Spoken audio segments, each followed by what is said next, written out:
Hey guys, Youngblood with you, and I wanted to talk to you today about the new shotguns that were just released for the game.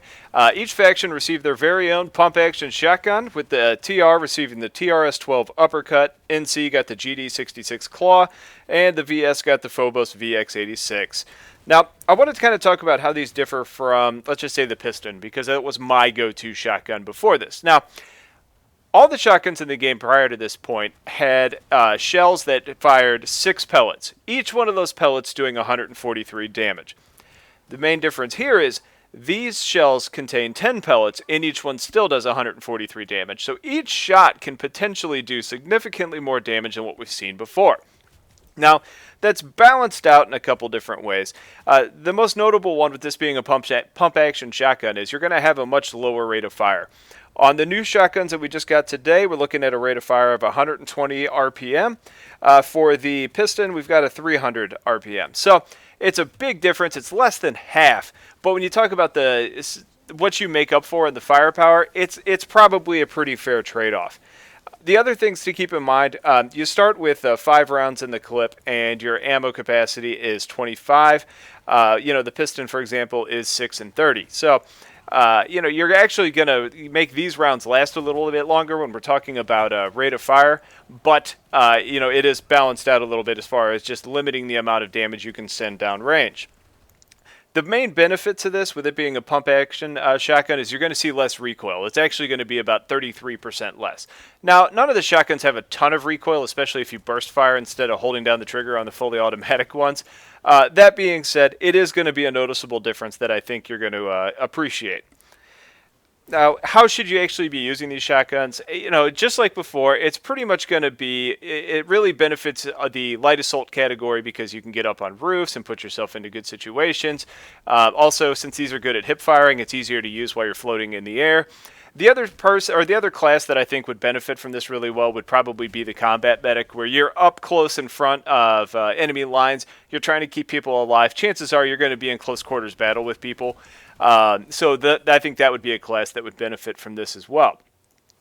Ultimately, anybody that's playing in close quarters situations would probably like this weapon.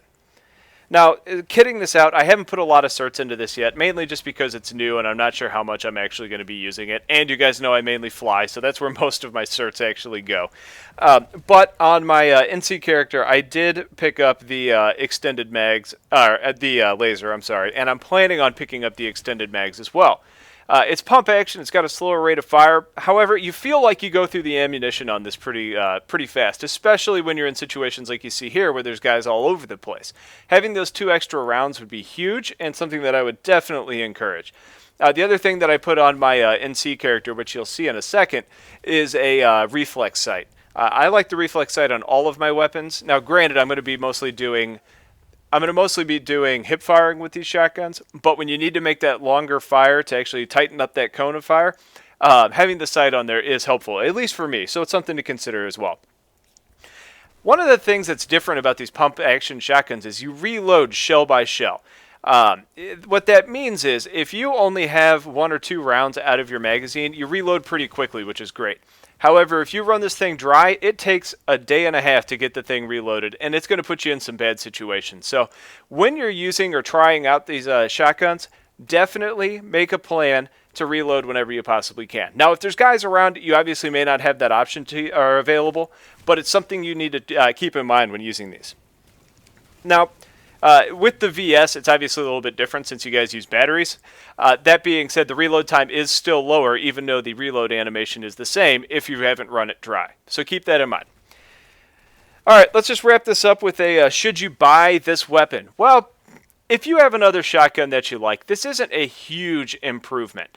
I like it better than the other ones, and I'm personally glad that I spent the money on it because I plan on using it quite a bit, especially as I play more light assault. But it's more situational as well. If you're the type of player that likes infantry combat and you're in tight quarters or you spend a lot of time in biolabs or running around in outliers like this, yes, I absolutely think you should have a pump-action shotgun. If you don't feel like spending the certs or the station cache, it's not a deal breaker for you to keep the Piston or whatever other shotgun that you've had to this point. Bottom line, trial it. See if you like it. make sure you've only got 30 minutes, so make it count by spending some time in a biolab.